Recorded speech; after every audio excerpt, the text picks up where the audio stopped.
municipal. En préambule, nous allons féliciter Sandrine, qui est une nouvelle mamie. Bravo.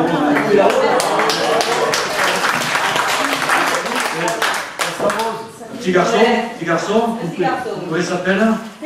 C'est Elio.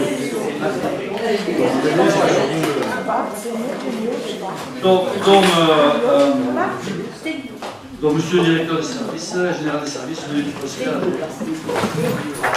Jean-Michel Solé, Céline Pastor, Pino, Clémentine R, Jean-Michel Gascou, Anne-Claire Pêche, dont procuration Guillaume Clavette, Olivier Capeille, Nicole Clara, Olivier Lacaze, Sandrine Poussane, Guillaume Blavette, Josette Monté, Gérard Petit, Isabelle Assensi, donne procuration à Jean-Michel Solé, et Guy Vergel, Louise Serralongue, Denis Pi, Marie-Josée Graza, Présente. Jean-Louis Florisson, Evelyne Canovas, Cédric Castellar, donne procuration à Céline Pastor, Roger Rouille, Emmanuel Fradet donne procuration à Myriam Manzanas, Jean-Charles Colomine donne procuration à Roger Rouille, Elisabeth Leza, Marc Marty. Merci. Donc, je propose comme secrétaire de séance Clémentine R. Est-ce qu'il y a des personnes qui sont contre, qui s'abstiennent? Je vous remercie. Donc, le premier point de l'ordre du jour, c'est d'approuver le procès verbal de la séance du conseil municipal du 12 février 2018. Est-ce qu'il y a des observations? Les personnes qui s'y opposent? Je vous remercie. Deuxième point, c'est avis dans le cadre de l'enquête publique sur la demande d'autorisation pour l'aménagement de l'espace portuaire.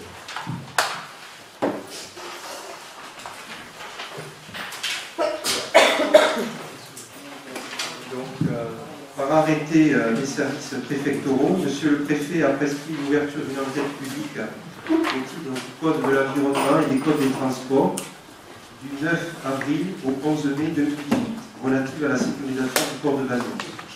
L'ensemble des pièces du dossier volumineuses sont téléchargeables sur le site internet de l'enquête publique. L'article 6 de cet arrêté préfectoral indique que le conseil municipal est appelé à donner son avis sur la demande d'autorisation.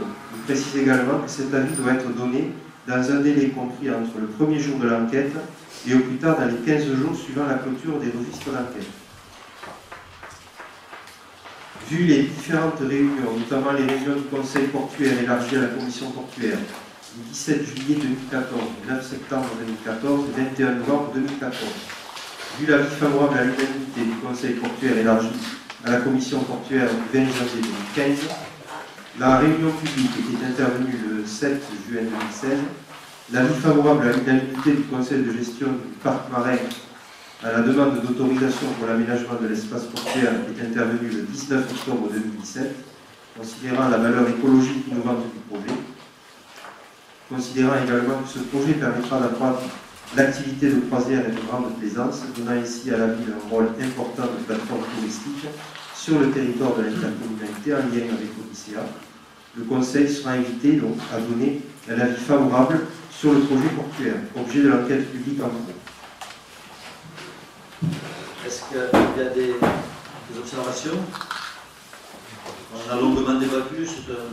On est maintenant au stade de l'enquête publique qui a démarré, qui prendra fin le 11 mai. Le commissaire enquêteur vient d'être mai et les choses se passent normalement. Est-ce qu'il y a des personnes qui sont contre cet avis favorable? Qui s'abstiennent? Je vous remercie. Le point 4, c'est le compte administratif 2017, budget de la commune. Non? Ah, pardon, point 3, approbation d'un avenant à l'autorisation d'occupation temporaire de la toiture de Martissol et agrément de la ville à la garantie hypothécaire. Donc les documents sont en annexe 2. La commune avait consenti par deux délibérations du 11 avril 2016 et du 10 octobre 2017 une autorisation d'occupation temporaire du domaine public sur la toiture de Partisol, à vue d'y installer et d'exploiter des panneaux photovoltaïques. La société preneuse ayant recours à un prêt, la banque requiert une inscription d'hypothèque conventionnelle sur l'intégralité des lots de volume qui avalent, c'est-à-dire les volumes qui se situent juste au-dessus des charpentes. Ceci implique donc que la commune doit donner son agrément quant à la constitution d'hypothèque et par voie de conséquence approuve la modification de l'avenant à la convention qui est jointe à l'annexe. Une demande qui nous est faite donc par la société Partisol pour pouvoir contracter un emploi. Est-ce qu'il y a des personnes qui souhaitent intervenir? Est-ce que vous êtes d'accord pour signer cet avenant? Personne qui sont contre, qui s'abstiennent? Je vous remercie. Alors, le point 4, c'est le compte administratif 2017 du budget de la commune. Donc, concernant la section de fonctionnement en dépenses, nous avons pour le résultat de l'exercice 6 660 483 € 77 centimes. Et en recette, nous avons 7 763 127 € et 5 centimes qui proviennent du résultat de l'exercice 2017, qui est de 7 399 616 € et 24 centimes, auquel on a rajouté le report de l'exercice 2016, qui est de 363 510 € et 81 centimes. Ce qui fait donc un excédent cumulé de 1 102 643 € et 28 centimes. En investissement, nous avons en dépense 3 770 530 € et 41 centimes qui proviennent donc du résultat de l'exercice 3 265 2 € et 33 centimes plus 505 528 € et 0,8 centimes. Et en recette, nous avons 3 252 498 € et 0,9 centimes qui représentent le résultat de l'exercice, ce qui fait donc un déficit pour la section d'investissement de 518 032 € et 32 centimes. Après, je peux continuer en présentant le compte de gestion, bien sûr, qui est identique au compte administratif. Et concernant l'affectation du résultat, il est proposé, compte tenu de ce résultat, et des restes à réaliser qui s'élèvent à 306 100 €, d'affecter 824 132 € et 32 centimes pour couvrir le besoin de financement de la section d'investissement et de remettre en report en section de fonctionnement 278 510 € et 96 centimes. C'est le budget de la commune. Si vous êtes d'accord, on va faire tous les budgets et vous voterez le compte administratif pour sortir qu'une seule fois, à moins que vous soyez désiré que je sorte à chaque fois. On avait fait comme ça les autres années. Hein? D'accord? On continue, quand on arrivera au budget, on passera au vote, après on passera au budget de 2018. Concernant le compte administratif du camping municipal, nous avons en fonctionnement en dépenses 333 872 € et 68 centimes. Et en recette, 453 584 € et 96 centimes, qui proviennent donc du résultat de l'exercice, 370 558 € et 52 centimes, auquel on a ajouté le report 2016 de 83 026 € et 44 centimes, ce qui fait un excédent cumulé de 119 712 € et 28 centimes. En investissement, en dépenses, nous avons 98 906 € et 46 centimes qui proviennent du résultat de l'exercice, qui s'élève à 91 956 € et 93 centimes, et du report 2016 qui est de 6 941 € et 53 centimes. En recette, nous avons le résultat de l'exercice qui est de 55 568 € et 70 centimes, ce qui fait donc un déficit pour l'investissement de 43 337 € et 76 centimes. Le compte de gestion du camping, il est identique au compte administratif. Concernant l'affectation de résultats, le résultat de fonctionnement devra être affecté compte tenu du solde des restes à réaliser qui est de 24 500 €. Il est proposé d'affecter 67 837 € et 76 centimes pour couvrir le besoin de financement de la section d'investissement et 51 874 € et 52 centimes en report à nouveau à la section de fonctionnement. Concernant le compte administratif du port de plaisance, nous avons en fonctionnement dépenses 504 221 € et 65 centimes, en recettes 526 434 € et 90 centimes, qui proviennent du résultat de l'exercice 511 920 € et 15 centimes, auquel on rajoute le report 2016 qui est de 14 514 € et 75 centimes.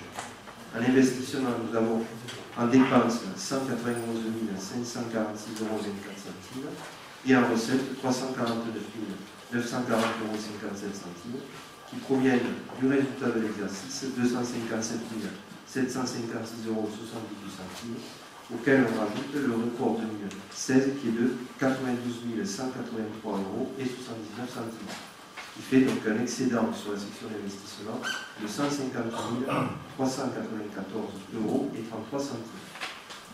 Le compte de gestion est identique au compte administratif.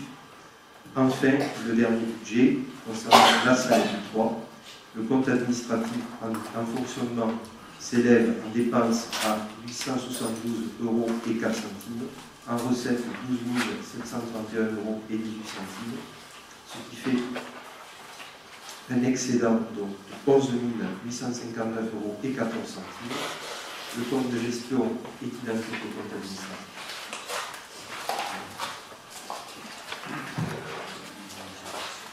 Est-ce qu'il y a des personnes qui souhaitent intervenir, poser des questions? Non? Je vais sortir pour que vous puissiez procéder au vote.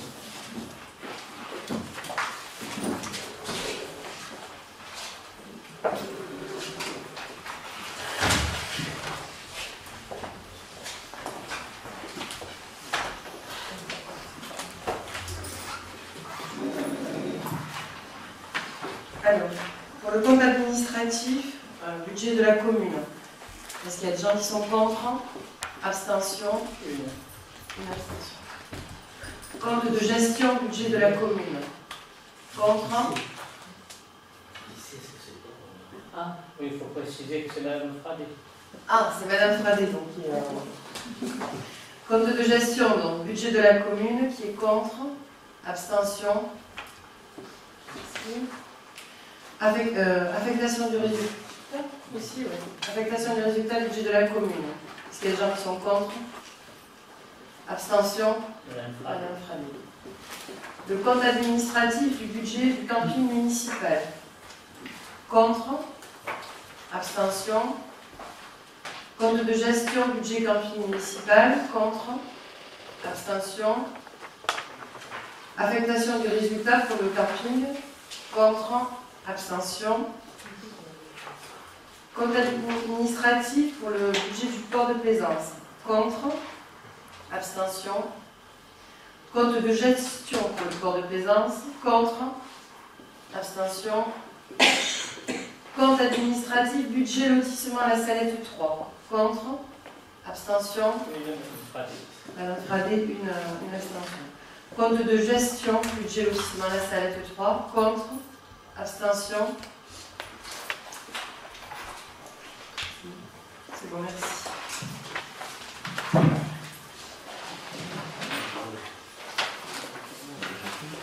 Ouais, tu vas chercher.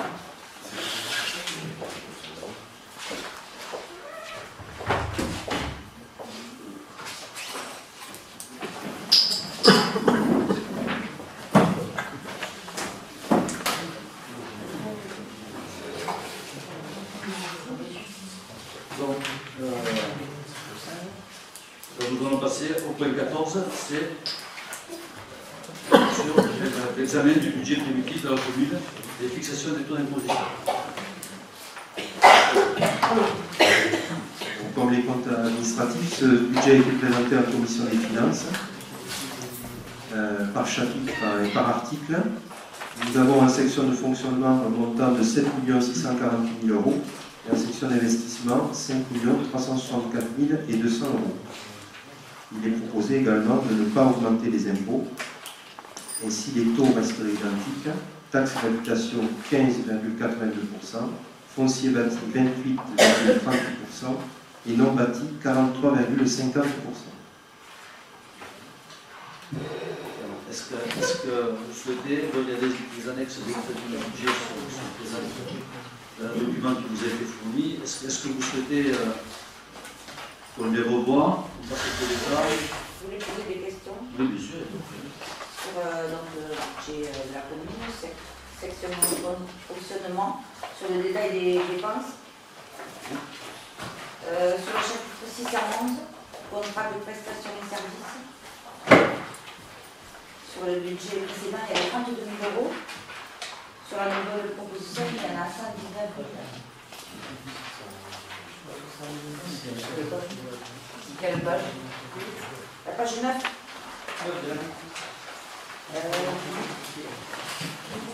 Fonctionnement, pas juste.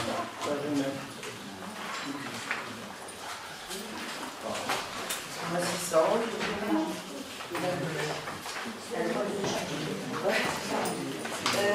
Pas dans le bon. Je suis dans le budget primitif, budget communal. On avait 72 000. Ça correspond. Il y avait 32 000 l'année dernière. Je vais vous répondre. Non, 22 000. Je vais vous répondre. Ça correspond au repas de la cantine. L'année dernière, avec le repas de la cantine était géré par le 6, syndicat interfinance scolaire. Et maintenant, le 6 a été dissous, il donne les repas à la cantine, et ils sont dans le budget communal. À la charge de la ville. Et sur le chapitre 622-700, fréquence des contentieux, l'année dernière il y avait 20 000 €. Cette année il y en a 204 000. C'est aussi aménagement. On en a parlé lors de la commission des finances. Donc, je vais leur expliquer pour que ce soit bien clair pour tout le monde.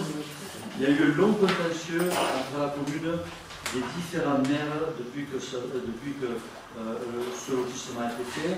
Je rappelle, c'était l'ACMR qui a fait ce lotissement avec la municipalité à l'époque de M. Rennes, puis l'ACMR a déposé le bilan, ça a été repris par le aménagement. Il y a eu un long contentieux où tout le monde s'y est cassé les dents et on est arrivé à la fin à avoir un jugement qui a soldé ce contentieux.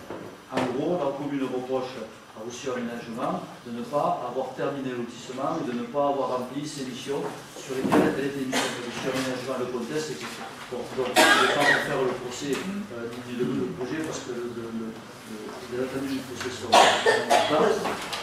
La commune a dû verser il y a 2 ans 150 000 € plus 150 000 € de provision pour clôturer cette affaire, en sachant que cette affaire s'est clôturée de 2 façons. La première, ça a été que la commune a récupéré les terrains. Donc maintenant, on a la maîtrise des terrains de ce lotissement. La deuxième, il a fallu solder, faire le budget de ce lotissement financièrement, bien entendu. Et donc, à ce titre-là, Roussillon Aménagement demandait autour de 1 million €. La commune, bien sûr, n'était pas d'accord.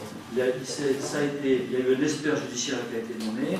On s'y est déplacé, des avocats s'y sont déplacés. Au bout de ça a été jugé, et le jugement nous a condamné la commune à payer 500 000 € pour clore ce dossier. Quand je dis condamné, on nous demande 2 millions, on a été condamné à payer 500 000 €. On a considéré que c'était une bonne opération pour la commune de n'avoir que 500 000 € à payer, même si 500 000 € ça représente une somme, puisque ça nous libère maintenant et qu'on peut maintenant envisager, comme je vous l'ai présenté lors de la dernière réunion d'urbanisme que nous avons élargie, de pouvoir faire un lotissement dessus. Donc, ces 500 000 € sur lesquels nous avons été condamnés, Roussillon Aménagement n'a pas fait appel. J'ai téléphoné, et je l'en remercie publiquement, à M. Reynal, qui est maintenant le nouveau président de cette société, pour lui demander d'étaler ce paiement sur trois exercices. Donc c'est ce différentiel que vous voyez, qui est étalé sur 3 exercices en fonctionnement, ce qui nous permet de se dire que chaque année, on aura autour de 200 000 € de fonctionnement pour régler ce litige. Je rappelle qu'il ne peut pas être établi en investissement, mais il ne peut être payé qu'en fonctionnement. Voilà. Donc nous avions la volonté de ne pas faire d'emprunt cette année, et c'est ce que vous verrez figurer dans ce budget. Donc nous avons préféré étaler cette dette plutôt que d'emprunter pour un projet et de payer la totalité de cette somme. Voilà.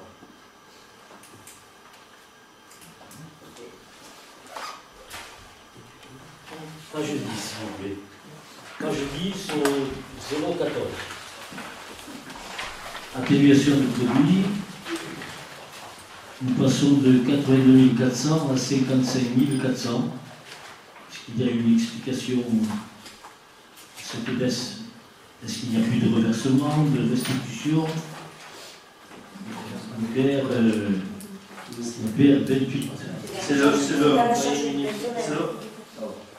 le reversement pour les rythmes scolaires qui n'ont plus Et là, été appliqués cette année. marche. Ensuite, au 6558. Toujours page 10. Haute contribution obligatoire. Nous passons de 22 563 à 40 000. Il y a donc une augmentation de 17 500, pardon, une baisse de 17 500, donc une différence, soit 63%.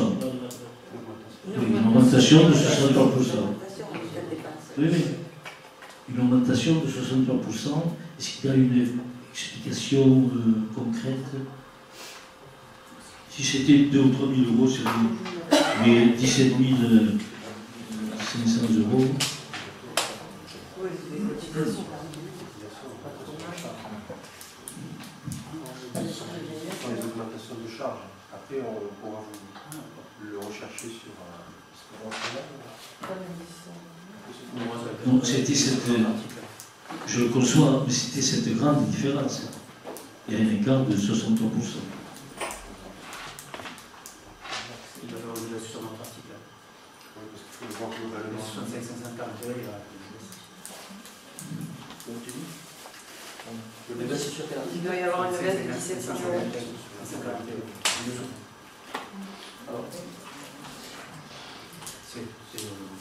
Ben, il y a une contribution au fonds de compensation des charges territoriales, qui passe de 72 à 12 000. Donc, par exemple. Parce que sur le 66, on passe de 726 000 à 686 000. Ça baisse.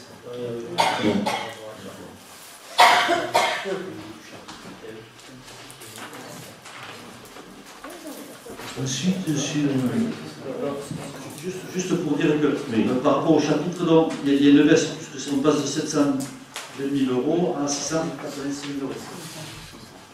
Donc il doit y avoir en correspondance, on le cherchera, on vous donnera la réponse, il n'y a pas de problème. Pardon? contribution du 6. Et la contribution du 6 qui a baissé aussi. Donc il me dit après derrière. Donc il va y avoir d'autres équivalences qui ont baissé sur le même chapitre. D'accord. En recette, à la page 12, au 6419. 6419, remboursement sur rémunération du personnel de 147 960 qui était prévu l'an dernier. Nous sommes à 54 100 et c'est là qu'il y a une baisse de 63%. C'est là, ce n'est pas dans notre chapitre. En 2007, il était prévu 145 960.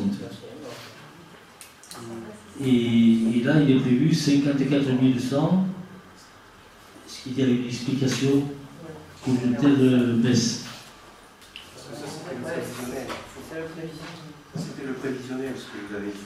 Oui, le comptage. je suis conscient, mais une si grande différence. On a émis que 53 000 euros. Non,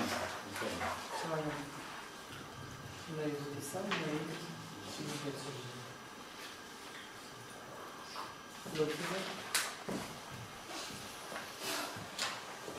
On a émis que 53 607 euros.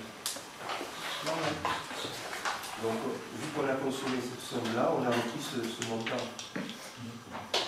D'accord. Ensuite, au 73. Bon, C'est les remboursements, on me dit aussi les remboursements de longue maladie. oui. Ça fait beaucoup. Je comprends, mais cette différence interpelle un petit peu. Je le conçois très bien. Ensuite, impôts et taxes. 73 111. Taxes foncières et d'habitation. 4 400 000 prévus. 4 400 000 prévus. Est-ce qu'il n'y a pas d'évolution? Puisque au CA de 2017, il y a 4 415 000. Il n'y a pas d'évolution. Il y a des constructions, etc. Est-ce qu'il n'y a pas... C'est le même nombre. Au CA, au prévisionnel de l'an dernier, au prévisionnel de cette année, ce qui est étonnant, c'est qu'il n'y ait aucune évolution. Je pense que c'est parce qu'on n'a pas les éléments. Non, c'est très bien. Et on les a anticipés. On a été présents. Voilà. Mais on n'a pas les éléments qui ont été communiqués par les services. C'est les éléments de base qui n'ont pas été communiqués, et donc ça fait qu'on a provisionné d'une manière prudente. Mais certainement qu'on retrouvera plus. Vous avez J'espère. Ben oui. Au niveau des dotations, 74. 74 11, 74 121, 74 126, 74 127. Il y avait au CA 1 553 000.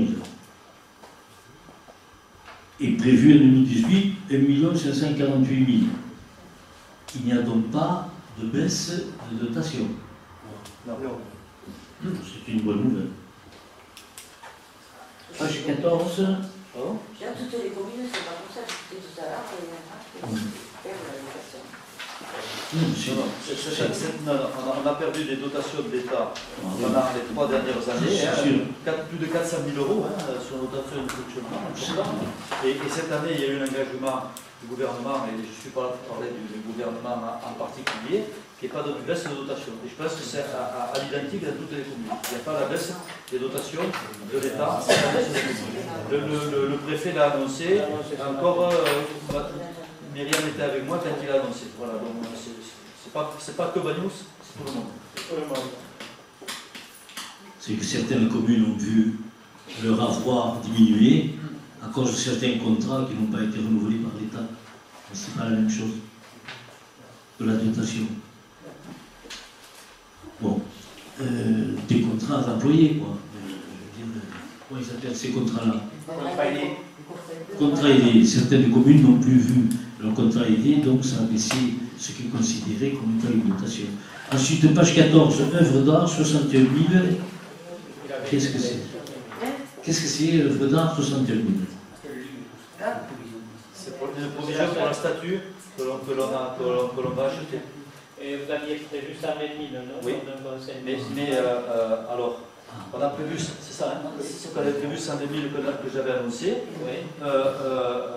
Pour des raisons techniques, et compte tenu que la fonderie a beaucoup de demandes et que notre commande, par rapport aux œuvres, pas par rapport à celle-ci, mais par rapport aux œuvres qui lui sont demandées, nous sommes en 3e ou 4e position, nous n'aurons la statue que l'année prochaine. Donc on va être décalé d'un an par rapport à ce statut. Donc on a provisionné 60 000 euros si on devait verser un acompte, mais on ne va pas provisionner la totalité du prix d'un statut puisqu'on le retrouvera sur le budget de l'année dernière. Et si je peux, de l'année prochaine. Et simplement, en sachant que ça a été aussi malentendu, mais bon, Olivier Lorquin, j'ai eu au téléphone quand il m'a annoncé ça, on était bien embêtés tous les deux, et la Fondation va nous prêter une autre œuvre d'art qui va descendre au mois de juin, qui s'appelle l'Action enchaînée, qui est une statue monumentale mais droite, qui est une statue sans bras, sur la sans bras, et qu'on aura après pendant un an ici, en rappelant que c'est une œuvre majeure de transition de Mayol, puisque c'est une œuvre qui fait quand Mayol est passé de l'ère de Rodin dont il était élève, où il a affirmé son propre style, sa propre façon de sculpter. Donc c'est une œuvre aussi majeure dans l'œuvre majeure. Elle nous sera prêtée et je pense bien qu'on peut... Ensuite, produit de session, page 16, section d'investissement, recettes.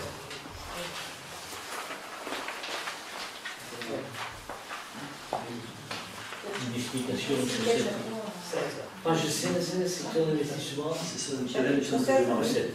C'est le terrain du centre de Marin. D'accord. Donc on rappelle le livre que vous connaissez. Le terrain du centre de Marin.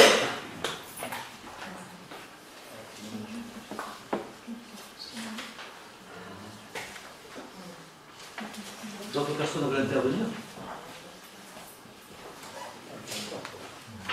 Donc, moi je voudrais faire, si vous me permettez, donc je l'avais promis lors des derniers conseils municipaux et j'avais été interrogé à ce sujet. Donc je vais faire quelques commentaires par rapport à ce budget. Donc il y a un investissement important dans la commune qu'on peut faire avec de nombreux investissements qui sont faits. Et on peut faire tout ça sans augmenter les impôts. Je pense que c'est une bonne chose pour le national. On a pu faire ça parce que, ce qu'on a qualifié de malin, on a réussi à pouvoir se faire aider dans les financements des différents projets qu'on a mis en place. Je vais prendre un exemple actuel, la route des Masses. La route des Masses sur laquelle on va commencer les travaux lundi. Cette route, après les inondations, on a réussi à faire classer comme un itinéraire partagé. Le deal que nous avons passé, et je les en remercie, et je remercie particulièrement la présidente, et je l'ai fait ce matin au Salon des maires, ça nous permet d'avoir cet itinéraire classé. Ils en payent une partie et nous payons l'autre moitié. Ce qui nous a permis de bétonner une partie en bas du col Wannous jusqu'au Mascornette. Nous avons payé, nous, le goudron du Mascornette jusqu'au pont du Mazaxer. Il nous restait entre les deux ponts à faire. Cette année, donc, avec la présidente, on a trouvé cet accord. Ça veut dire qu'il y a 420 430 000 euros de travaux qui seront faits. La moitié sera prise en charge par la commune, soit 200, même moins plus que ça, 183 000 euros. Et le conseil départemental fera l'autre moitié. Voilà, donc ça fait partie des investissements qu'on peut faire parce qu'on se fait. C'est pareil pour l'immeuble Bartissol, où on peut refaire le tour de l'immeuble Bartissol, vous connaissez le principe, etc. Et donc, vous m'aviez demandé la dernière fois de porter des précisions par rapport à la rue principale à Wannous-sur-Mer, que nous appelons tous le front de mer. Donc, je parle du budget 2017, puisque c'était ce compte rendu que vous m'aviez demandé. Donc, l'investissement réalisé sur ce fameux front de mer, c'est 2 612 439 euros TTC. Je le publierai, hein, ne prenez pas les notes, je le publierai. L'autofinancement de la commune représente 46%, 46,73% de ce montant, c'est soit 1 220 000 euros. Et le financement complémentaire se compose de dotations, de récupération de TVA et de subventions, correspond à 53,27% de ce montant, soit 1 391 768 euros.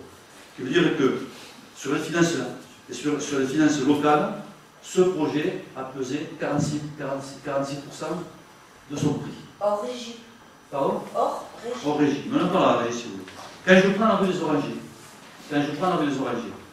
la rue des Orangers, je n'ai pas les notes ici, mais de mémoire, ça doit être au-dessus de 950 000 euros. TTC aussi. Subvention, 22 000 euros. Ça veut dire que le prix de la rue des Orangers, que je ne regrette pas avoir fait, bien entendu, qu'on fera d'autres rues, mais quand j'explique ça, c'est parce que je veux dire qu'il y a des rues qui sont subventionnées, et des projets qui sont subventionnés, d'autres qui ne le sont pas. Et c'est pas parce qu'on a été mauvais à la rue des Orangers, parce que tout simplement, les rues, routes et trottoirs des villes ne sont pas subventionnées, sauf s'ils rentrent comme le front de mer dans un projet territoire et dans une vision plus globale. La rue des Orangers, un peu plus de 60 000 euros de travaux, 22 000 euros de subvention, 23 000 euros de subvention, ce qui fait que ce projet a pesé à plus de 90% de son prix sur les finances communales. Après, vous me dites hors régie, bien entendu hors régie, mais les travaux qui sont faits en régie sont faits par le personnel communal. Le personnel communal, il est là. Qu'il fasse l'offrande de mer ou qu'il fasse autre chose, il est toujours là, il faut toujours le payer. Donc je veux dire que si vous voulez faire des comptabilités analytiques, je pourrais vous dire que le personnel communal aide les vignerons quand il fait les routes des vignes. Et il contribue à la vie de Waynos-sur-Mer. Le personnel communal aide quand il fait des travaux au groupe scolaire. Et c'est toujours des travaux qu'il fait en régie. Le personnel communal travaille quand il refait des bâtiments, quand il fait la peinture de ici, etc., etc. Donc la ville est organisée ici. C'est pas de mon fait. Je trouve que c'est une très belle chose. Je le dis parce que je n'ai pas de critique quand je dis ça. Nous avons la chance d'avoir un personnel communal complet, avec une équipe technique de plus de 50 salariés, qui sont très compétents, dont je félicite Rémi, qui est devenu ingénieur, et je suis très content de la ligne de maître dont il mène cette équipe, et le personnel communal contribue par son travail à l'investissement qu'il fait à Waynos-sur-Mer. Et c'est très bien. Et il contribue sur le front de mer, il contribue ailleurs. C'est une chance que nous avons. Certains nous diront qu'on a trop de personnel. Moi, je dirais qu'on a un bel équilibre, ça nous permet de faire beaucoup de choses à Waynos-sur-Mer. Voilà. Donc, s'il n'y a pas d'autres questions, est-ce qu'on voulait passer au vote? Est-ce qu'il y a des personnes qui sont... Vous voulez intervenir? L'année dernière, nous avions déjà eu une discussion. Oui. Nous aurions souhaité simplement que la loi soit appliquée dans le fait de voter fonctionnement et investissement séparément. Vous n'avez pas souhaité le faire. M. Boursouli a donné des éléments, il a argumenté. Nous avons été à la sous-préfecture pour savoir sur quel document, sur quel arrêté, sur quel décret, sur quelle loi, sur quel règlement on se basait pour ne pas respecter la loi que nous avons sous les yeux et qui dit que le vote d'un budget local s'effectue d'abord en fonctionnement et puis en investissement. Je crois me souvenir qu'il y a 5 ou 6 critères qui président à la présentation d'un budget communal. Vous ajoutez aussi que vous manquez, M. Boursouli, si vous êtes d'accord, universalité, unité, sincérité, ce dont je ne doute pas, équilibre, il en manque deux autres. Mais renseignement plus sur le fait de l'unité du budget, la réponse qui nous a été faite, puisque l'administration n'a pas souhaité nous répondre depuis 5 semaines, ce que je déplore. Mais on est allé voir des spécialistes, des formateurs, qui nous ont dit que le mot unité ne signifie pas du tout, il faut voter tout de bloc. Le mot unité signifie que lorsqu'il y a dans un même ordre du jour plusieurs budgets à voter, l'unité veut dire qu'on doit voter un à la fois. On ne peut pas les voter tous ensemble. Alors qu'est-ce que ça vous coûte? En quoi? Moi je vous donne sous la loi, hein, je vous la donne, je l'ai apporté, celui bleu, blanc, rouge, je l'ai réinventé. Qu'est-ce que ça vous change de faire voter comme ailleurs, comme dans beaucoup de villes, du moins, comme ça s'est passé ici dans certaines circonstances, de faire voter le budget de fonctionnement et puis le budget d'investissement. C'est la loi que vous voulez, monsieur Boursouli. C'est la loi, ça ne change rien. En quoi nous ne la respecterions pas? Pourquoi nous ne la respecterions pas? C'est officiel, hein, c'est un document officiel. Maintenant, s'il y a d'autres documents, qui contredisent celui-ci, je ne suis pas orfèvre en la matière, je n'ai pas une formation administrative et je n'ai pas la science infuse. Alors, pourquoi ne pas pratiquer ceci? Ça se fait ailleurs et il n'y a pas de raison. Après, le document qui doit être signé par l'ensemble des élus présents lors du vote, il est indiqué qui vote pour, contre, abstention. Bon, mais si vous voulez jeter un coup d'œil là-dessus, si vous voulez même lire le paragraphe haute voix, ça émane de la haute administration gouvernementale. Je n'ai rien inventé. Est-ce que ça a écrit vote en section de fonctionnement pour, vote en section d'investissement contre? C'est un vote global. Donc je dis que dans le document que vous signez concernant le budget, et les élus qui votent le budget, on met vote pour, vote contre. Il n'y a pas écrit vote pour la section d'investissement ou contre la section de fonctionnement. Est-ce que je pourrais avoir cette feuille-ci? Oui, bien sûr.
Donc, déjà, j'ai un document officiel.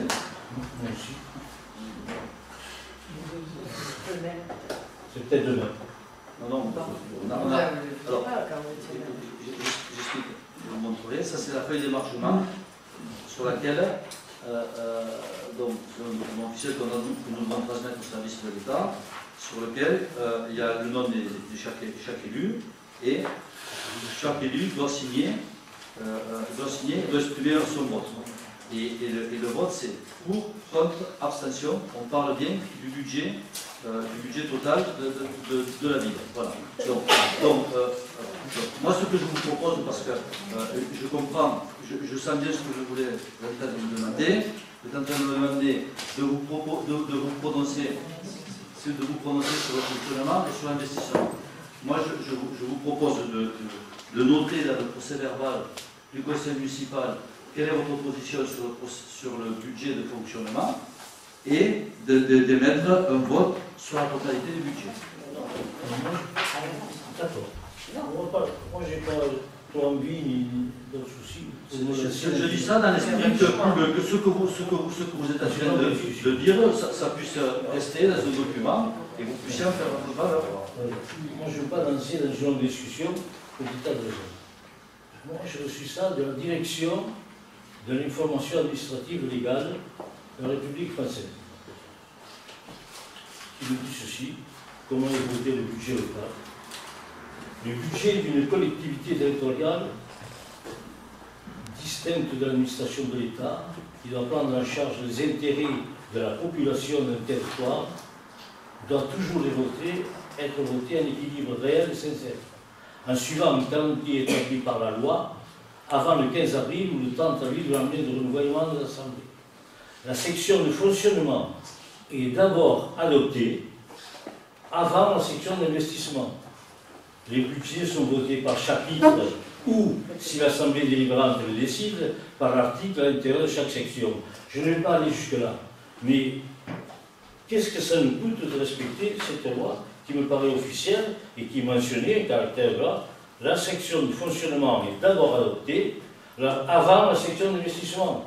Si nous nous sommes trompés, je vous répète, je n'ai pas la science infuse en rien du tout d'ailleurs, et en loi administrative encore moins. Mais il faut prendre à pas le faire. Je sais que ça se fait ailleurs. Voilà, moi je donne ce document. S'il est faux, c'est un faux. Si c'est un faux, c'est un faux. On n'est pas. Je ne demande pas que ce soit faux, vrai, etc. Moi, ce que je vous propose, vous voulez mettre un vote en disant, je suppose que vous êtes d'accord sur la section de fonctionnement. On va le noter dans le procès verbal. Et après, je vais procéder au vote du budget et vous voterez contre. Et il sera noté que vous êtes d'accord sur la partie de section de fonctionnement. Et après, je me renseignerai, je vous le promets. Déjà l'an dernier. Non, mais monsieur Giroud, l'année dernière, on l'avait fait comme ça. Vous me produisez un document, on ne m'a pas produit l'année dernière. Très bien. Je tiens toujours mes engagements. J'interrogerai les avocats de la commune et je vous dirai quels sont, très sincèrement, ceux qui m'ont dit. Est-ce qu'on procède comme ça? Depuis l'année dernière. Je ne l'ai pas fait. Vous pouvez me le reprocher, je ne l'ai pas fait. D'accord? Je ne l'ai pas fait puisque moi je pensais, et je continue à penser, puisque je fais confiance à notre directeur général des services, ce qu'il me dit. Et preuve jusqu'à présent qu'il ne m'a pas induit en erreur, puisque la commune n'a jamais été condamnés, les budgets sont toujours en équilibre, ils n'ont jamais fait l'objet de remarques des services de la préfecture. Donc je fais confiance à M. Courtoulier. Nous avons un document à remplir, votre pour ou contre le budget. Très bien. Vous me dites, nous souhaitons qu'on le vote différemment. Je ne suis pas sûr de ce que vous me dites. Vous n'êtes pas sûr de ce que je dis moi. Je peux l'entendre aussi. On interrogera les avocats. Je vous passerai la réponse. En attendant, si vous voulez, sur la section de fonctionnement, je crois comprendre qu'il y aura l'unanimité. On va le monter dans le PV du conseil. Non, il n'y a pas l'unanimité, vous êtes... C'est la deuxième année qu'on vous demande. Non, mais moi je vous pose une question. Vous me dites, on veut voter en 2 fois. Qu'est-ce que vous voulez voter sur la section de fonctionnement? Vous la votez ou pas?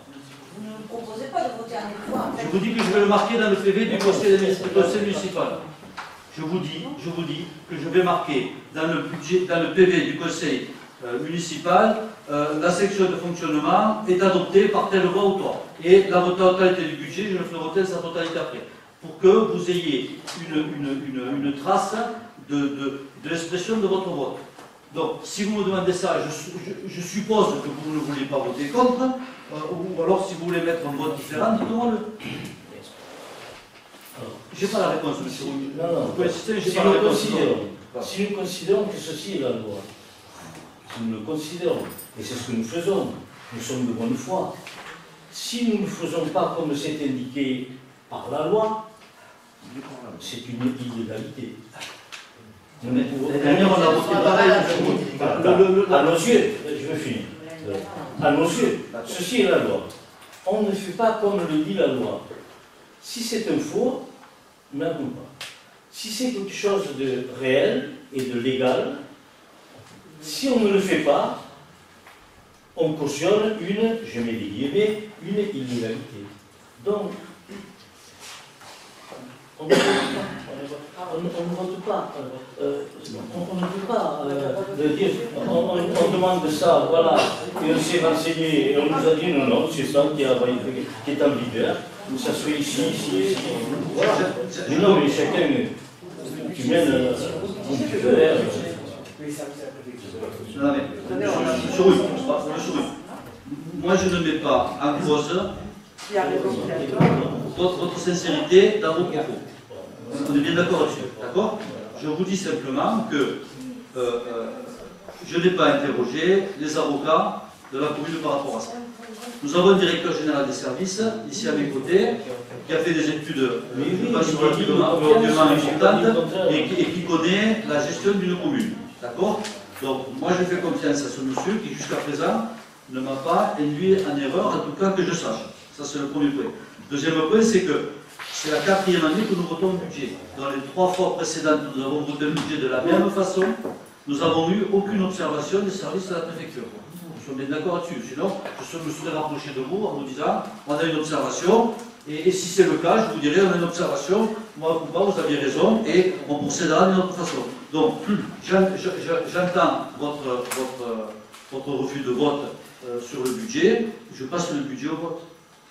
Est-ce qu'il y a des personnes qui sont donc qui refusent de voter? C'est vous 6. D'accord? Est-ce que les personnes sont pour, les autres sont pour? S'abstiennent? Personne? Ok. Alors, étant bien entendu qu'il n'a jamais été question pour aucun d'entre nous de mettre en cause la compétence et l'honnêteté intellectuelle de M. Soubi. On a bien entendu tout ça. Hein. Mais je le précise, nous ne sommes pas d'accord, ou en tout cas, on n'a pas assez d'éclaircissement sur un point de règlement du Code des collectivités. On aura une réponse incessamment sous peu. En attendant, on va procéder comme chaque année. Donc, je note une abstention ou un refus de vote et le reste du groupe est favorable au budget. On est bien d'accord? Vous refusez de voter? C'est ce que j'ai fait noter. D'accord? Donc, le point 15, c'est le budget primitif du camping municipal. Donc, la section de fonctionnement, il s'élève à 521 000 euros, la section d'investissement, 249 000 euros. Alors, pourquoi cette attitude dans le budget prévisionnel de la commune? Parce que c'est un moment fort, et c'est comme on dit familièrement, c'est un gros morceau. Nous n'avons pas la même attitude que le camping, où le budget est plus réduit, où l'importance est considérable certes, mais moindre. Donc, comme c'est le budget prévisionnel qui conditionne la vie de la commune, nous avons cette attitude. Pour le reste, nous pouvons accepter que ce soit voté globalement. Ce n'est pas un budget où on se chiffre par millions.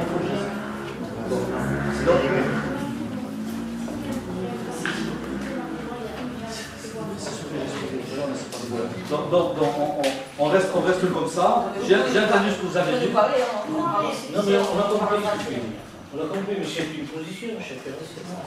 On a entendu. On a entendu.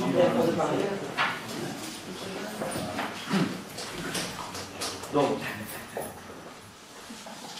le budget du camping. Donc, qui est pour? Enfin, qui est contre ce budget du camping? Qui s'abstient? Donc, je vous remercie. Donc, point 16, c'est budget primitif du port de plaisance. En section de fonctionnement, nous avons 530 500 euros et en investissement 827 000 euros. Des questions? Les personnes qui sont contre? Qui s'abstiennent? Je vous remercie. Je rappelle que les deux, ça fait déjà plus de 1,5 million d'euros. Budget primitif, lotissement Salette 3. Donc en section de fonctionnement, 11 859 euros et 14 centimes, étant entendu que le budget sera clôturé de ce lotissement à la Salette 3 durant l'exercice 2018. Donc, budget primitif de la Salette 3, bon, on l'a vu, c'est une clôture de budget d'un lotissement qui est terminé. Il y a des personnes qui veulent poser des questions, qui veulent intervenir, qui sont contre, qui s'abstiennent? Oui. Une abstention de Claude. Alors, combien d'abstentions? Une abstention et une abstention. Pardon? Deux contre, Jean-Charles et moi-même. Et une abstention de qui? Emmanuel. Deux contre. C'est bon? Vous êtes pour? Ensuite, point 18. Attribution de subventions aux associations locales au titre de l'année 2018. Pardon. Sans vouloir perdre du temps, léger retour en arrière. Le document que je vous ai donné concernait le vote du budget local. Ne concernait pas un vote du budget de camping ou un vote du budget annexe. On parle du budget communal, on ne parle pas de... Moi, j'ai pas compris. La durée de l'UCL, je l'avais pas compris. Ah, d'accord. Ah ben non, On aurait voté non pour le Camping. camping et non pour le On l'avait fait port. aussi. Ben oui, regardez. Bon, c'est bon? On ne va pas rentrer dans un conflit de droit. Moi, je ne suis pas spécialiste. Monsieur le Président, les avocats nous diront. Point 18. Attribution de subventions aux associations locales au titre de l'année 2018. Est-ce qu'il y a des personnes qui veulent intervenir? Non? Sur les associations. Oui, bon, toujours la même souci, c'est le gel le gel pour l'association d'Afrique des Anglais, on ne comprend pas tout. D'accord, moi non plus. Si vous ne comprenez pas, moi non plus. Bah écoutez, non. Ah non, mais comment? Non, je ne comprends pas. Moi, je vous dis que... L'année dernière, vous nous aviez fonctionné 54%, je crois. Non. À peu près, ou Non. je sais pas, Vous 40%. trompez dans vos points. Oui, certainement. Ou 40, je crois. Bon, d'accord. Il y avait une raison, qui était la vôtre, mais bon, à la limite, bon, c'est explicable. Là, cette année, on ne comprend pas trop non plus. D'accord. Vous ne comprenez pas, moi non plus. Et je vais essayer de vous expliquer mon incompréhension. D'abord, l'année dernière, je vous ai pensionné du tout, à vous, madame, et j'ai pensionné du tout à la fête des vendanges. J'ai désespérément essayé de dialoguer, de discuter avec la fête des vendanges, en considérant trois critères principaux par rapport à notre fonction d'élu, puisque je parle à la totalité du conseil municipal. Le premier étant que cette fête des vendanges n'appartient à personne, c'est une fête qui est devenue une fête emblématique, qui a des répercussions au-delà de la Ville-sur-Mer, au-delà du département, dans la région, et je dirais même qu'il y a des gens qui viennent pratiquement de l'étranger pour assister à cette fête des vendanges. Cette fête des vendanges a un rôle économique important sur la ville de Bagnols-sur-Mer, parce qu'elle permet de prolonger la saison, elle permet à de nombreux commerçants, de nombreux loueurs, de nombreuses activités commerciales autour de la ville de Bagnols-sur-Mer d'être prolongées pendant presque une semaine. Et c'est une très belle chose. Donc c'est une chose importante pour la ville. Cette fête, le deuxième point, a une importance considérable pour la ville par rapport à sa notoriété. Parce que si cette fête demain se passait mal, ou si demain il y avait, cette fête n'était pas ce qu'elle est, ça rejaillirait sur la notoriété de la ville et sur son attractivité, et donc indirectement sur nos vignerons, sur nos commerçants et sur tout ce que représente la ville par rapport à ça. La troisième chose qui me fait rester dans l'incompréhension, c'est que cette fête a un aspect sécuritaire qui a évolué depuis que nous sommes élus. En 2014, la fête des vendanges, c'était une chose. Il s'est passé des attentats que nous avons tous pleuré, déploré, dont nous sommes tous indignés, et encore dernièrement, fait que cette fête, compte tenu de son ampleur, elle est classée comme un grand événement. Le fait qu'elle soit classée grand événement, elle est entourée de mesures de sécurité. Ça n'a échappé à personne dans cette assistance que nous sommes sur un plan Vigipirate renforcé par rapport à la sécurité. Et les derniers événements que nous déplorerons et aussi sont les événements qui sont arrivés à Trèves, non loin de chez nous, nous rappellent à la réalité de ce qui peut se passer sur une fête de vendange. L'année dernière, je me suis ouvert publiquement. Ma parole n'est pas entendue. Je n'ai aucune communication avec la fête des vendanges. Personne ne vient me voir, personne ne vient discuter, personne ne vient me faire des propositions. La seule chose qu'on fait, c'est qu'on me donne un programme que je dois exécuter. Ça ne se passe pas comme ça ne marche pas comme ça. La programmation d'un événement doit tenir compte de la notoriété, de la sécurité et de l'économie de la ville, qui sont aussi ma responsabilité. Donc, par rapport à ça, je ne peux pas discuter avec des personnes qui ne veulent pas discuter avec moi, et je le dis, ne veulent pas discuter avec moi, je ne les rencontre jamais. Quand je suis allé faire le débriefing de la fête des vendanges à la structure, j'ai refait une réunion ici, de débriefing, je crois que vous étiez, ou en tout cas j'ai fait une réunion ici plus générale, de débriefing de la fête des vendanges avec un rapport que m'a donné le sous-préfet que j'ai ici, parce que je pensais bien qu'on allait parler de ceci, ce que je l'ai mis, mais Olivier de l'avoir sur la main, parce que moi je le perds tout là. Il est là.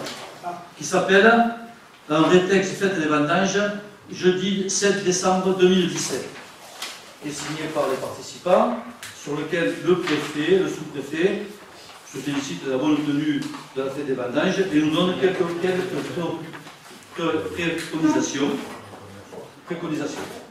J'ai envoyé, parce que je ne pouvais pas y aller, et très sincèrement je ne pouvais pas y aller, j'ai demandé à Olivier de me représenter à l'Assemblée Générale de la fête des vendanges, où il s'est fait, bon, on va dire qu'on lui a fait part de mécontentement, mais ça c'est pas grave, les élus sont là pour ça, mais où on lui a dit qu'il n'était pas d'accord avec les comptes rendus et les préceptes faits par monsieur le sous-préfet. J'ai pris, conformément et je le lis, monsieur le sous-préfet insiste sur la nécessité pour le maire d'interdire l'utilisation des verres lors des grands rassemblements. Il préconise qu'un arrêté municipal précise cette interdiction. Ça, c'est le document que le sous-préfet m'a passé, le compte rendu de la fête des vendanges. Quand je lis ici, le guide pratique d'organisation des grands rassemblements, qui est émis par la préfecture en travail avec l'association des maires. Je vais vous faire grâce de lire ce livre, mais je vais simplement vous en lire quelques instants. Donc, la problématique, c'est de savoir qui c'est l'organisateur d'un grand rassemblement. Et je rappelle en préambule qu'en 2015, si ma mémoire est bonne, je ne me trompe pas, en 2015, un jeune homme s'est brûlé les pieds sur des feux. Un jeune homme, un gamin, un enfant, il s'est brûlé les pieds.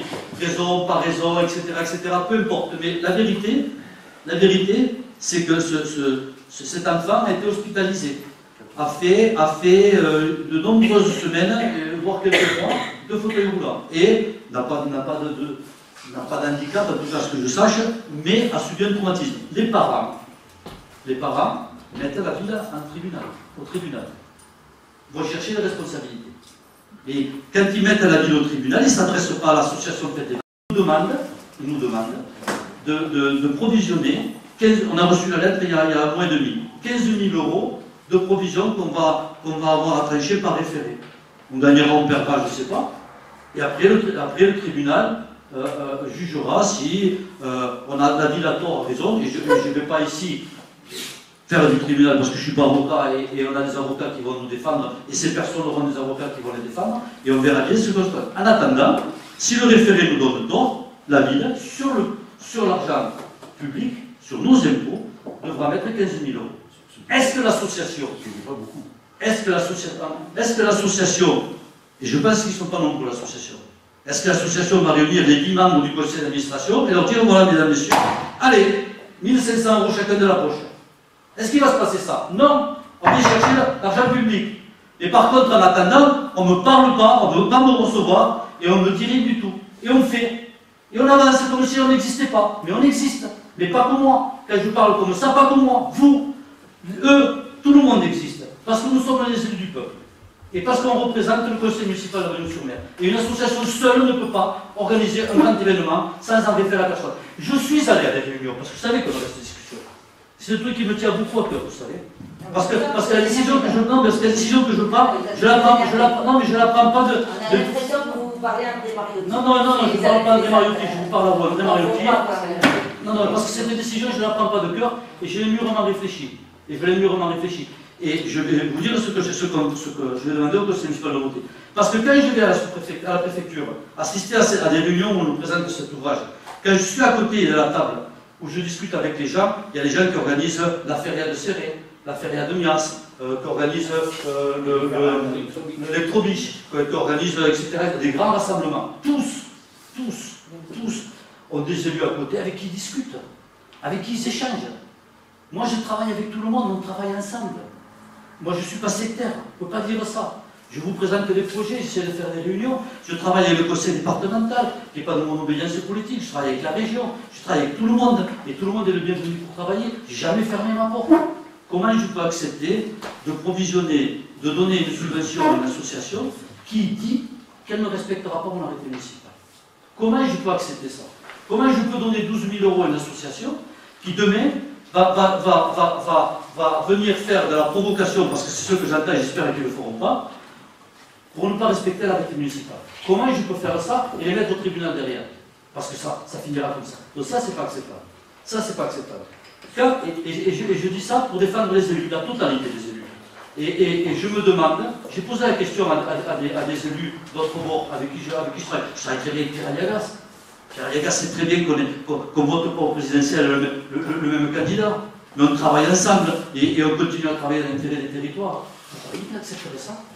Vous croyez que tous les maires du département accepteraient qu'une association, 12 000 euros de subvention, 30 salariés qui travaillaient 4 ou 5 jours avant, 4 ou 5 jours après? Je me suis là, vous parlez de comptabilité analytique. Combien ça coûte à la ville? Combien ça coûte à la ville? 30 personnes qui travaillent pendant presque une semaine. Combien ça coûte à la ville? 50, 60 000 euros, 80 000 euros? Et on doit rien au courant de rien? On doit être que les exécuteurs? Je ne peux pas accepter ça. Et donc, ce que je proposerai, ce que j'ai proposé à la commission des finances, quand on a parlé d'attribution aux subventions, j'ai dit que nous allons provisionner sur le budget 12 000 euros pour la fête des vendanges. Donc on va provisionner sur le budget 12 000 euros pour la fête des vendanges et on verra bien ce qu'on en fait.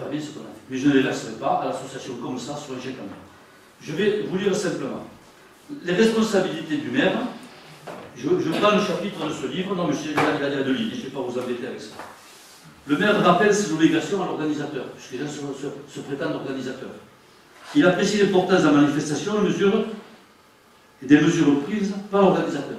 Ça veut dire que demain, la question que je pose au préfet, si je considère que les mesures ne sont pas prises, c'est moi qui dois les prendre à la place, ou sinon je dois mettre en doute le fait que la personne soit organisatrice. D'accord? Il assure la coordination des services et organismes après avoir vérifié l'adéquation des mesures privées, publiques, etc.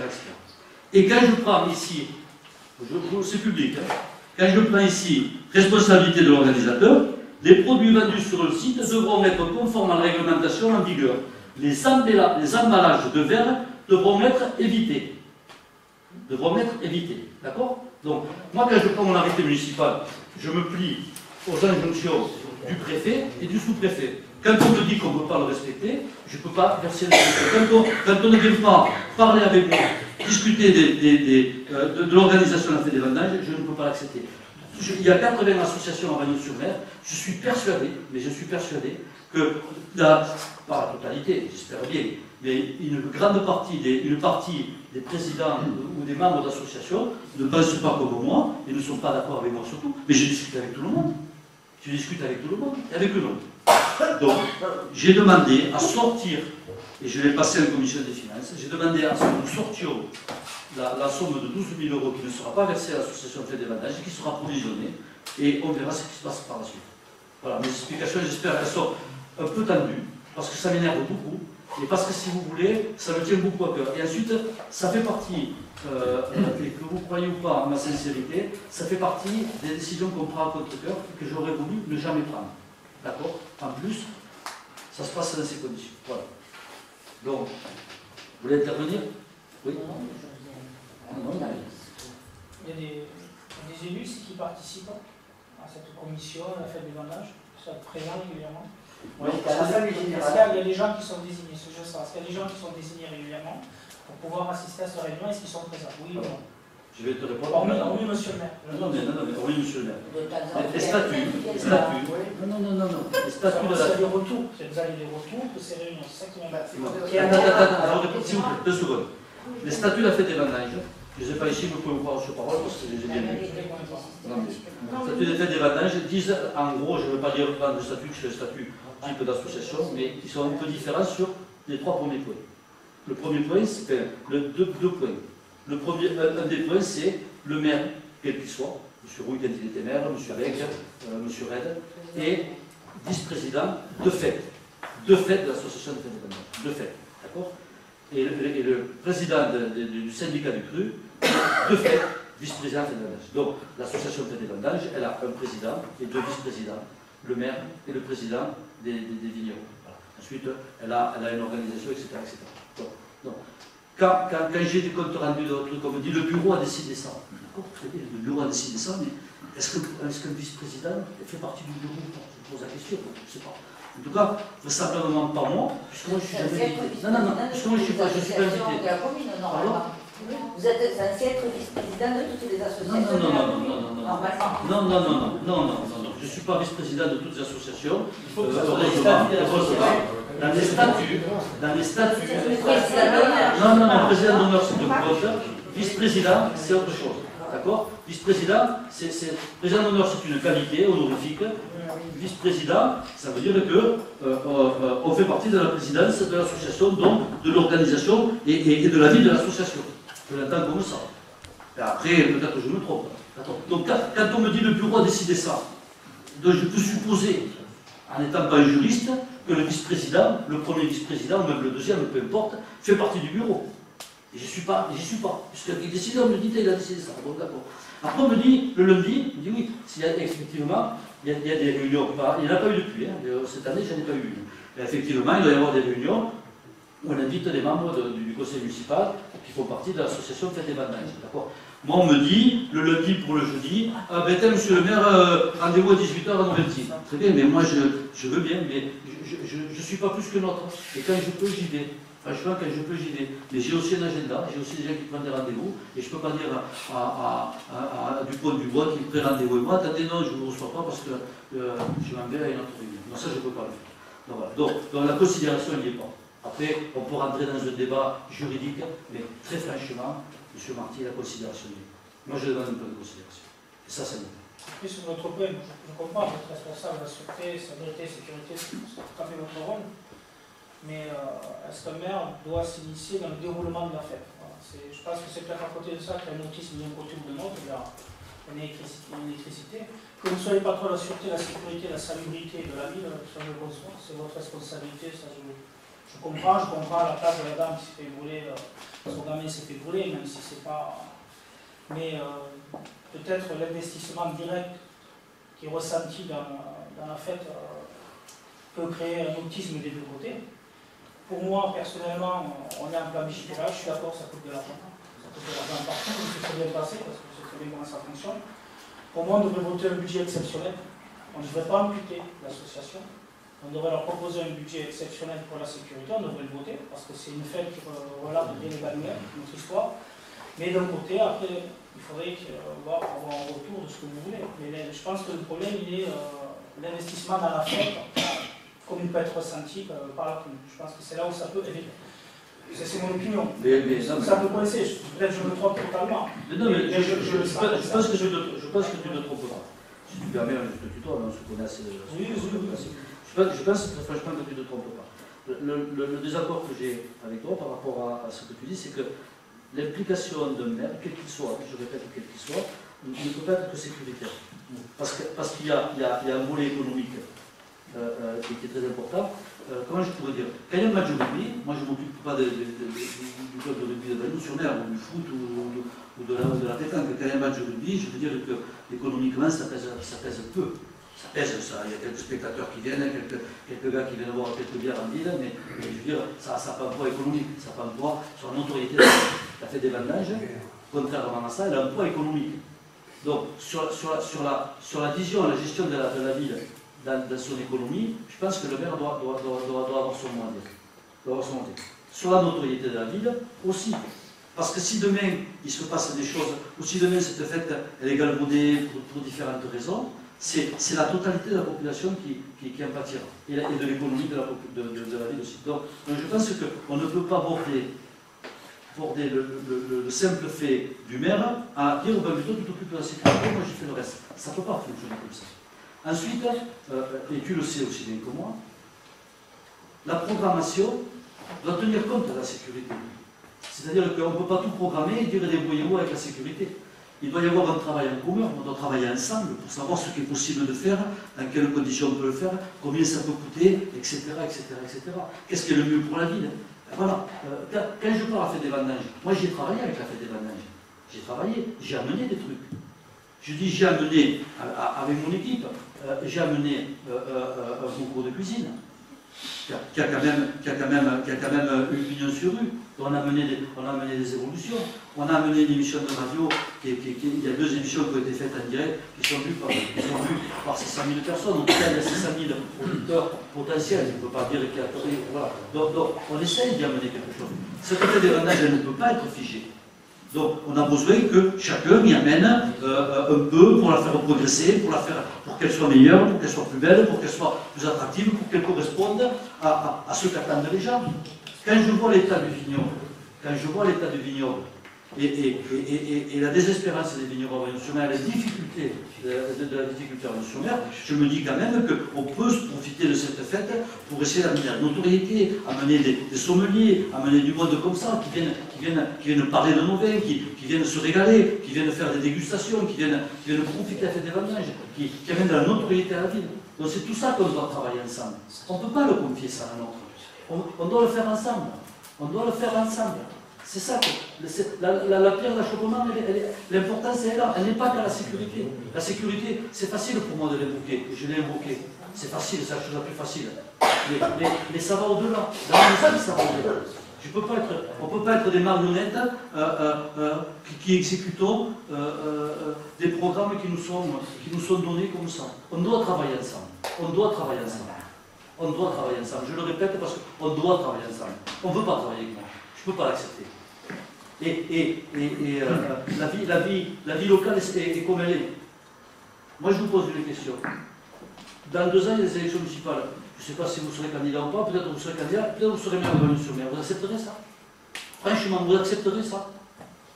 Qui accepterait ça? Qui accepterait ça? Moi, je pense que je ne vais pas travailler de la même manière, déjà. Pourquoi j'ai mal travaillé, moi? Non, pas mal travaillé, peut-être avec le personnage de sa pointe, voilà.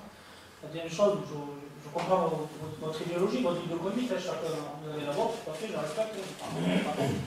Mais moi, personnellement, j'aurais laissé les 12 000 €, je ne les aurais pas gelés, mais j'aurais travaillé d'une autre manière. C'est-à-dire, expliquez-moi. Ben, peut-être, voilà, franchement, dire avec la personne. Non, mais dites-moi, non, mais avec la personne, qu'est-ce que je fais? J'ai l'impression sur la bouche, qu'est-ce que je fais? Non, mais dites-moi, qu'est-ce que j'en fais? Monsieur Melody ne veut pas venir me voir, je vais chez lui, je vais manger avec lui, je vais pas. Tu n'as pas le dire, oh, André, je vais manger avec toi. Qu'est-ce que je fais? Il ne veut pas venir me voir. Je pense qu'il y a moins une discussion. Non, mais dis-moi comment tu aurais fait. Explique-moi comment tu aurais fait. Parce que non, mais c'est important ce qu'on dit, parce qu'on est filmé, et c'est bien d'avoir une explication. Comment je peux faire? Dis-moi comment on fait. Moi, si tu me donnes une solution, je l'applique. Comment je fais?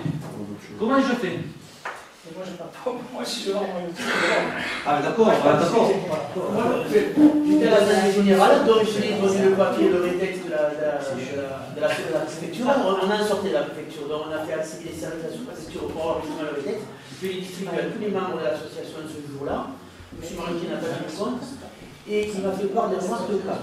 Pas toutes les fois, il y a des gouvernements de conseils municipaux aux réunions. On me dit, tu m'invites à toutes les réunions dorénavant. On est le 12 avril, l'Assemblée générale suit être fin décembre, si je m'abuse, aux alentours du 15 décembre, quelque chose comme ça. À ce jour, je n'ai pas été invité une seule fois. Une seule fois. Et quand tu dis comment se passe à la fête des vendanges, certes, c'est ce que j'ai dit à Maruti, mais nous, on ne peut pas choisir les bandages. On ne peut pas décider comment ça va se passer, où va jouer cette bandage, la couleur du bandana. Mais si, c'est ce que Non, je l'ai dit en assemblée générale, on ne voulait pas faire ça. Ça, c'est pas ce qu'on veut faire. c'est la Mais la programmation, quand on parle de programmation, c'est pas savoir si on va prendre cette bandage, si on va prendre la bandage de Tartampion. Ce qu'on veut savoir, c'est la sécurité, parce que la sécurité découle de la programmation. Si demain, M. Maruti, il décide, et là, on n'en sait rien, si demain, il décide de faire un feu d'artifice au milieu du village, on va se retrouver devant le fait accompli. La sécurité, elle est là, elle découle de la programmation. Et à ce jour, je n'ai toujours pas été invité, et je suis adjoint aux associations, et c'est la seule association qui ne me convoque et qui ne m'invite à aucune réunion. Quasiment invité à plus. Celle-là, non. Pourquoi? Alors, moi, je vous propose de clore ça, si vous serez d'accord. Simplement, parce qu'il me revient le truc en tête, juste par rapport à ce que tu dis, moi, j'aurais versé 12 000 €. Mais juste pour te rappeler que je l'ai fait. En 2014-2015, j'ai versé 12 000 €. Ça servait à ça. Est-ce que ça a arrangé mes relations avec lui? Non, mais je te le dis, j'aurais versé. Comment? Parce qu'il faut qu'on change de président. Je vais Non, mais moi je ne demande pas ça. Non, vous allez loin de ce que vous... Non, je ne peux pas accepter ça parce qu'on est dans un conseil municipal et moi je ne fais pas de chasse à M. Maruti ou rien. Moi j'ai rien contre ce monsieur et je n'ai jamais dit déblatéré par rapport à ce monsieur. Moi je parle du président de l'association sur lequel je n'ai aucune relation avec lui. Voilà. Qui ce soit, que ce s'appelle M. Maruti ou M. Dupont, etc., Donc moi je ne peux pas, voilà, pour toutes les raisons, je ne vais pas revenir là-dessus. Donc ne me faites pas dire ce que je n'ai pas dit. Moi je ne demande pas à ce que M. Maruti soit président ou pas président des vendanges, ni je ne peux pas choisir les bandages et la couleur du bandana. J'en ai rien à faire. Par contre, je pense que la mairie doit être impliquée dans une festivité de cette nature. Comme ce n'est pas le cas, on gère la subvention. Donc, on va revenir au conseil municipal. Donc, le point 18, c'est attribution de subventions aux associations locales à titre de l'année 2018. Donc, est-ce qu'il y a des personnes qui sont contre? Est-ce qu'il y a des personnes qui s'abstiennent? Oui. Moi. Une, Oui. deux, trois, quatre. Très bien. Et Mme Fradet aussi, ça c'est sûr. Et Mme Fradet. 19. Lancement d'un groupement de commandes pour accompagner les communes dans leur mise en conformité du règlement général. Oui, donc le règlement européen dit règlement général sur la protection des données qui entrera en vigueur le 25 mai 2018 impose aux collectivités de mettre en œuvre les mesures techniques et organisationnelles appropriées afin de garantir un niveau de sécurité adapté au risque. Cela signifie que chaque collectivité doit assurer la protection de ses données numériques vis-à-vis des risques encourus, quelle qu'en soit la source, humaine ou non humaine. Le RGPD introduit ainsi un principe de responsabilité selon lequel chaque collectivité doit être en mesure de démontrer sa conformité au règlement. Afin de coordonner ce travail d'analyse et de documentation, les organismes publics doivent désigner un délégué à la protection des données. Il est proposé de mettre en place un groupement de commandes entre l'ensemble des communes de l'intercommunalité, la communauté de communes, l'office du tourisme intercommunal, en vue de la passation et de l'exécution de ce marché de prestation de services. Le conseil municipal est donc invité à décider la mise en place de ce groupement de commandes et d'autoriser M. le maire à signer toutes les pièces relatives à ce dossier et à désigner la communauté de communes en tant que coordinateur. Personne qui veut intervenir? Personne qui sont contre? Qui s'abstiennent? Merci. Le point 20, c'est surveillance du festival 2018. Comme chaque année, afin d'organiser la surveillance des baignades et des activités nautiques durant la saison estivale, il y a lieu d'autoriser M. le maire à signer la convention intervenue entre le SDIS et la commune. Lors d'un contact téléphonique auprès du SDIS, l'information a été donnée de l'impossibilité technique du SDIS de nous transmettre la convention avant l'envoi de la note de synthèse que vous avez eue, car elle devait passer en commission, en comité d'administration et technique. Donc le Conseil est invité à approuver le principe de la contractualisation de la surveillance des baignades avec le SDIS. Question? Personne qui sont contre? Qui s'abstiennent? Merci. Point 21, c'est l'approbation de l'agenda 21, annexe numéro 5. Le 5 février 2015, le Conseil avait décidé d'élaborer conjointement à son PLU un agenda 21 dans le but de définir un réel projet territorial de développement durable, croisant les enjeux d'aménagement, d'urbanisme avec les enjeux sociaux, culturels, économiques et environnementaux. Cette décision traduit la volonté de la commune de contribuer à une dynamique de développement durable des territoires, faisant écho à des engagements internationaux, nationaux, et la mise également d'enjeux locaux, puisqu'il y a eu différents ateliers. En parallèle et en cohérence avec l'élaboration du PLU, l'agenda 21 a permis de mobiliser des acteurs variés autour d'une dynamique de projet territoire durable à travers un comité de pilotage élargi et réuni régulièrement tout au long de la démarche. 6 ateliers participatifs de diagnostic partagés ouverts à tous les citoyens et acteurs locaux, un groupe de travail de priorisation des enjeux, un atelier prospective ainsi que 2 ateliers grand public de proposition d'action. Ainsi, PADD et démarche d'agenda 21 ont permis d'aboutir à une stratégie du territoire qui est organisée autour de 5 axes majeurs: préserver le socle environnemental et agricole remarquable, réorganiser les déplacements à l'échelle communale, renforcer l'attractivité économique, promouvoir le vivre ensemble et renforcer les solidarités.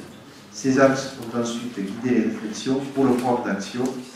À la date de la délibération, ce programme comprend 50 actions pragmatiques qui s'articulent plutôt d'actions de court, moyen et long terme, d'actions déjà réalisées, en cours à programmer. Il intègre également des actions portées par des partenaires du territoire. La collectivité souhaite maintenir la dynamique initiée pour faire vivre le projet en instaurant un comité de suivi et d'évaluation de l'agenda 21 permettant de rendre compte de l'avancée du projet. À ce stade, il est demandé aux membres du Conseil de bien vouloir approuver l'agenda 21 qui a été présenté également dans les différentes réunions de la commission d'urbanisme. Personne qui veut intervenir? Personne qui sont contre? Qui s'abstiennent? Je vous remercie. Point 2, c'est l'endettement trottoir rue Pulveau, professeur Pulveau, régulation de l'emprise, annexe numéro 6. Une partie du trottoir de la rue du professeur Pulveau empiète sur une propriété privée anciennement cadastrée AB 1058 de Lieu-dit le Fontolet, pour une superficie de 11 mètres carrés, répertoriée l'OB sur le plan annexé, et de 2 mètres carrés, répertoriée l'OC sur le plan annexe. Pour régulariser la situation de cette partie de trottoir ouverte à la circulation, la copropriété accepte de céder à l'euro symbolique à la commune les parcelles correspondantes, les lots B et C. À ce stade, il est donc demandé aux membres du Conseil d'approuver ces acquisitions en conditions financières, d'approuver le classement des parcelles dans le domaine public et d'autoriser M. le maire à signer tout document relatif à ce dossier. Vous voulez intervenir? Je rappelle que c'est le trottoir qu'on a fait qui monte dans la rue à côté du ancien canal sur lequel on a sécurisé en étant piqué. Et le parti de ce trottoir était sur le domaine public, donc on a fini d'acquérir pour le symbolique de tout le reste. 23, taxe de séjour, modification de la date. J'ai fait voter, non? Les personnes sur le compte, s'abstiennent? Merci. Taxe de séjour, modification à la date limite de la 5e et 6e période de versement par les hébergeurs. Donc, ce point a été présenté et validé par le comité de direction de l'Office. Il s'agit de modifier les dates de recouvrement de la taxe de séjour par les hébergeurs pour les périodes 5 et 6. Concernant donc les mois de septembre, octobre et novembre, le versement devra intervenir avant le 5 décembre et en décembre, le versement devra intervenir avant le 5 janvier. Ça a été vu en comité de gestion de l'Office du tourisme. Voilà. Les personnes qui sont contre, qui s'abstiennent, je vous remercie. Point 24, c'est piste de défense des forêts contre l'incendie, mise aux normes et création d'équipements de subvention dans le cadre du programme européen du FEADER. La commune fait partie des organismes compétents en matière de défense contre l'incendie des forêts. La ville est située, comme vous le savez, à l'est du massif des Alberts et fait partie des communes concernées par le plan départemental de protection des forêts contre les incendies. À ce titre, ont été réalisées ces dernières années le débroussaillement de parcelles, des créations de pistes d'FCI, l'implantation de points d'eau et la création de lignes par le feu. Cependant, la protection de l'ensemble du bassin versant de la commune nécessite la finalisation d'un ensemble d'équipements, jonction de pistes, points d'eau et coupures par le feu, commencées depuis plusieurs dizaines d'années, pour pouvoir assurer une prévention efficace et une sécurisation des services d'incendie en cas d'intervention. Compte tenu de ces paramètres et de l'intérêt général que revêt l'opération, il est demandé aux membres du Conseil de bien vouloir se prononcer sur la réalisation des travaux ci-après, donc qui sont détaillés dans le tableau: mise aux normes de pistes, bétonnage, passage sous le bassin du Mascornet, création de points d'eau, DFCI, 30 mètres cubes, entretien de bandes débroussaillées, mise aux normes de la piste AL62 et mission de maîtrise d'œuvre, pour un total donc de 79 475 €. Et également donc de demander les subventions nécessaires à hauteur de 80%. Il s'agit de crédits européens. On va intervenir sur des travaux qu'on fait régulièrement depuis des années, qui sont subventionnés à hauteur de 80%. Je souhaitais intervenir pour dire que lorsqu'il y a de nouvelles pistes qui se créent, ou lorsqu'il y a des élargissements ou des prolongements, des travaux, quels qu'ils soient sur les pistes, je fais la suggestion, en toute modestie, m'appeler. Je trouve un détecteur et je viens. Récemment, il a été trouvé à un endroit, pas par moi, mais il est venu me le montrer, 12 pièces de monnaie qui en disent long sur la fin du Moyen-Âge en Réunion. Donc, dans la montagne, qui était un lieu de vie et un lieu de passage, il y a forcément des témoignages, peut-être il y en avait aussi sous les dalles du fond de mer. Il y a dans notre area de pays, certes on peut dire qu'on peut se passer d'histoire, bien sûr, mais ça peut aussi intéresser beaucoup de personnes. Donc dans l'hypothèse où il y a des travaux, je fais la suggestion, après Roger, il va venir, s'il est encore en forme, on ne sait jamais. Pas de problème. Voilà. Pas de problème. Pas de problème, on vous remercie de cette initiative. Il faudrait qu'on trouve le moyen de voir les entreprises pour qu'elles nous préviennent quand elles font les travaux. Pour les entreprises, quand elles commencent les travaux, voilà, vous soyez au courant, parce que moi je ne suis pas toujours au courant, mais je vais me rapprocher de Rémi pour voir quand les entreprises interviennent, pour que vous soyez informés. Donc, on n'a pas voté. Est-ce qu'il y a des personnes qui s'abstiennent, qui sont contre? Je vous remercie.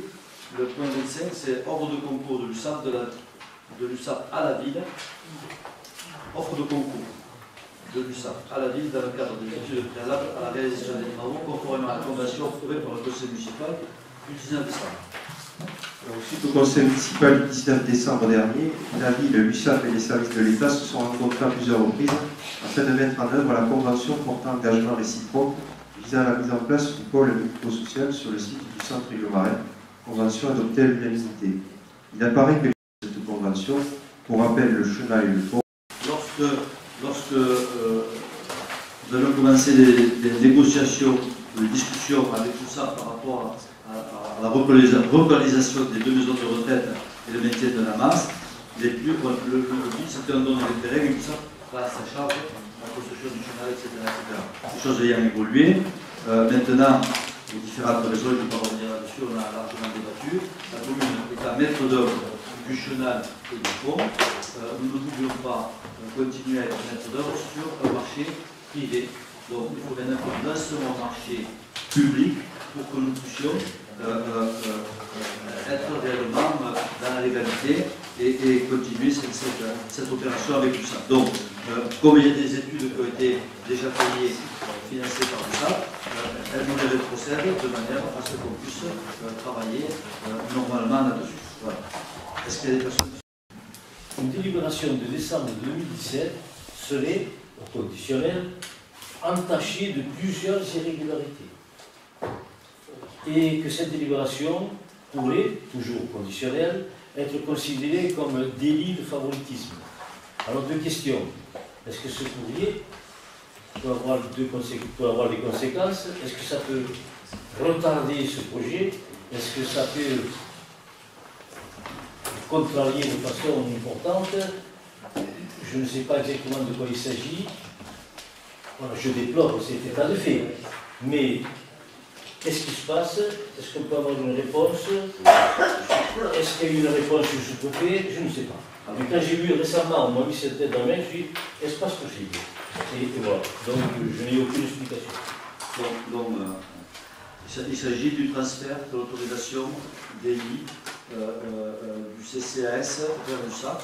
L'explication étant très simple, de la base vers l'USAP. L'explication étant très simple, c'est que une association, je rappelle, l'association à but non lucratif, on n'est pas dans le privé lucratif, ne peut pas engager des investissements relativement importants, 35 millions d'euros la totalité, pas que ça, 35 millions d'euros d'investissement, s'il n'a pas la maîtrise des lits. Ça veut dire que si demain,